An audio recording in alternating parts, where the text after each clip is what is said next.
Hey, it's VJ from Canada, and God, do I hate Twitter, and I don't even use it.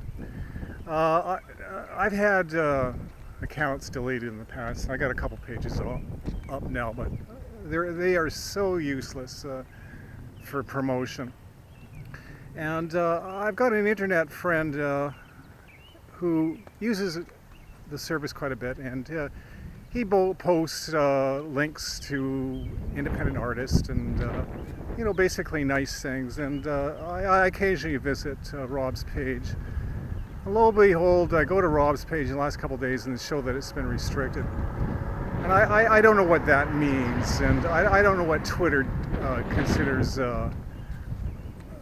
situations that would warrant this. And but anyways, I think it's disgusting. I think Twitter is a joke. I know it's worked for Mr. Trump, but for anybody else, it's a complete waste of time.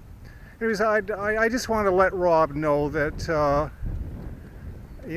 I think it's fortunate that they took out a good man like this, and maybe his page will be restored. But it's terrible how they treat the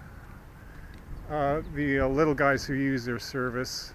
And again, these corporate giants are complete bullies. Anyways, cheers from Canada, and hashtag Twitter sucks.